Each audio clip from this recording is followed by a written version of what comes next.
Everyone, it's Emily Fox. Today's video is going to be all about the Goodreads Choice Award of 2021. The winners have been announced and I wanted to look at them with you and think about doing a Goodreads Choice Award reading challenge for 2022. It would be my 4th year, but I feel like every year I kind of reduce my challenge more and more because it's been hit and miss, but there are still a few categories I am interested in doing. So let's look at them. We're going to look at the books that I want to add to my TBR that you might also want to add.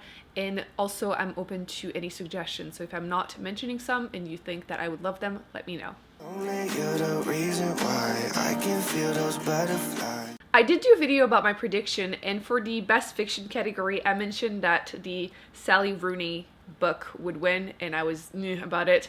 I didn't read the book.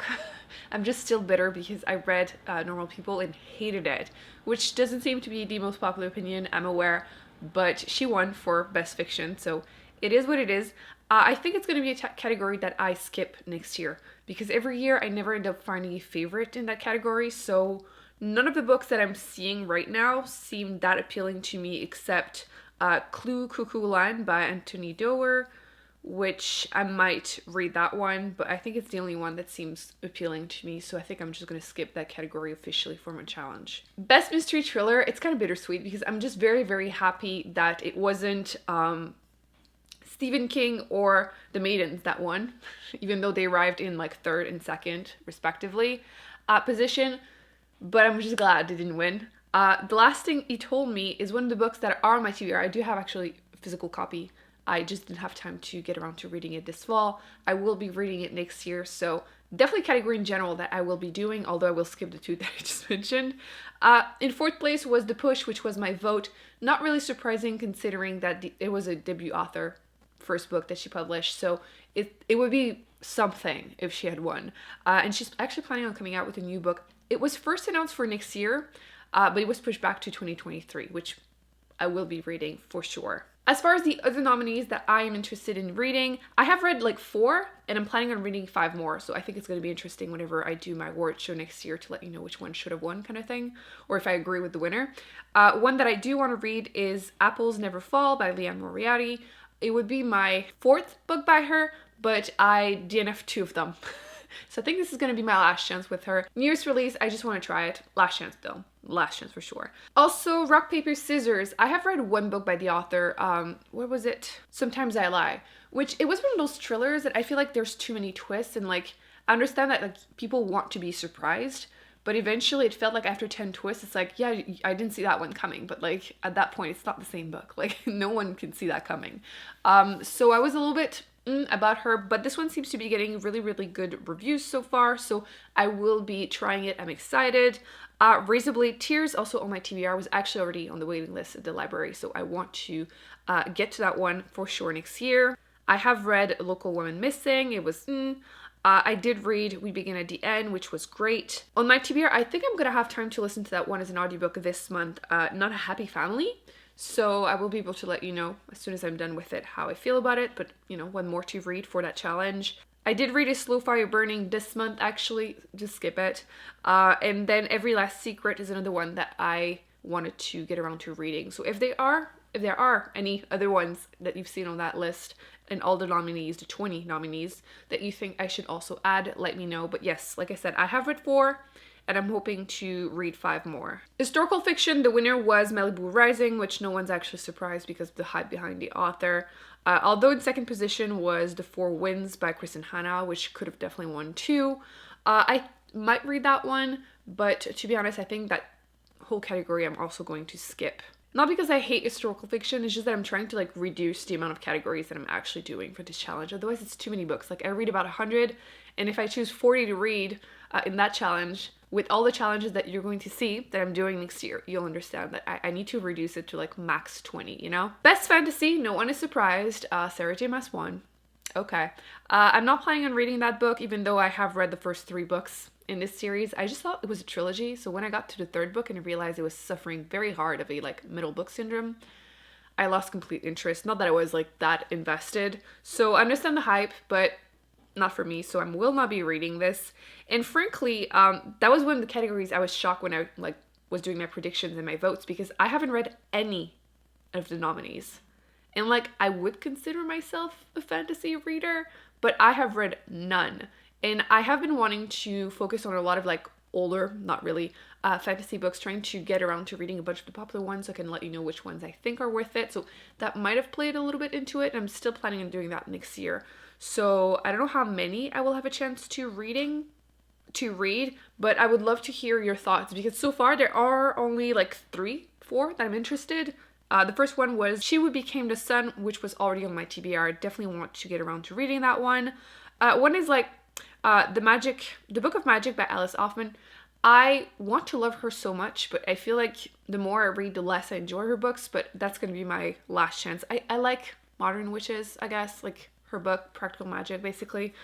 But otherwise, so that one I'm on. The Shadow of the Gods is also something that I have seen going around that I definitely want to get around to reading.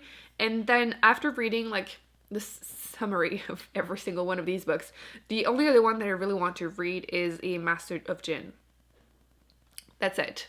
But if there are any other ones, like I said, let me know. I might look into it and add it to my TBR. But yes, I would like to read 3 of these and attempt the 4th one. Romance is not my main genre, so I usually read like 1 or 2 a year, so I don't think I'm going to really add any of these to my TBR, except I already kind of had People We Meet on Vacation, so if next summer I am in a contemporary romance mood, I might pick it up and vlog it, but won't be officially part of this challenge.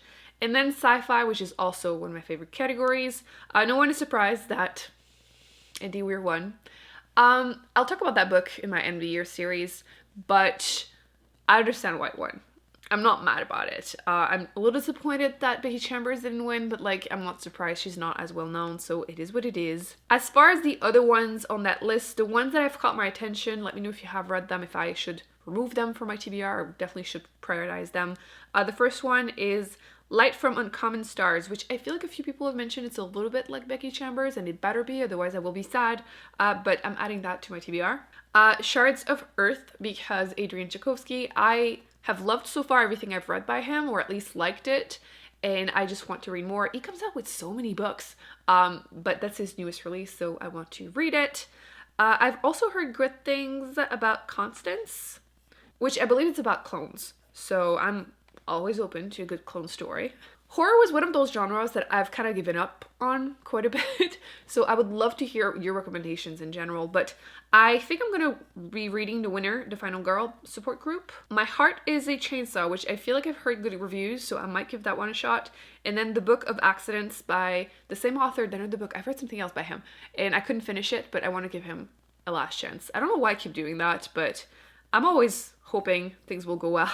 Nonfiction, I'm a little weirded out that Goodreads removed one of my favorite categories in all of the nonfiction categories, but I don't think I'm going to do it officially. John Green won, which no hard feelings, I just haven't read anything by him ever.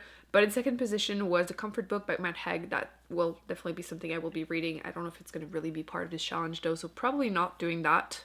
Best history and biography is not something I usually do, but I just want to give a shout out to the book that was in second place, which is The Woman They Could Not Silence, which is definitely on my TBR. She's the same author that wrote The Radium Girls, so we'll be reading this ASAP. Best debut novel, the winner was The Spanish Love Deception. To be honest, I haven't heard of it, like, at all. I'm assuming it's YA or maybe romance. That might be the reason I haven't heard of it. But the one I had voted for was The Push, which I really, really enjoyed. It's in fourth place. In third place was The Firekeeper's Daughter, which I also did enjoy. So I have no hard feelings for these two to be in the top 4. But yes, I haven't heard of the first book or second book, so I'm not planning on including that category in my end of year series. Best Young Adult Fiction, the winner is Firekeeper's Daughter, which, did I vote for it? Yes, I did vote for it. It was the only book that I've read. I am that person apparently that I complain about.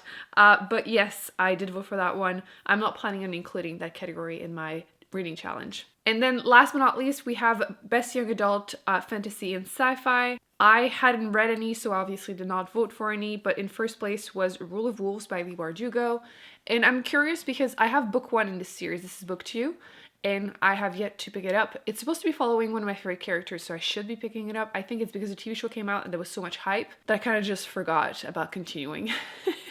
So I am planning on continuing this one. I don't know if it's going to be next year that I'll read book 2, so definitely not going to include that in my reading challenge. I think that's it. Did I skip something? I did skip humor. I'm not planning on including it in my challenge, but I did read a winner, which was Broken by Jane Austen. I think she's really funny, so I did enjoy that one, but I didn't vote because that was the only one I had read. Okay, so this is where I'm at for my reading challenge for next year.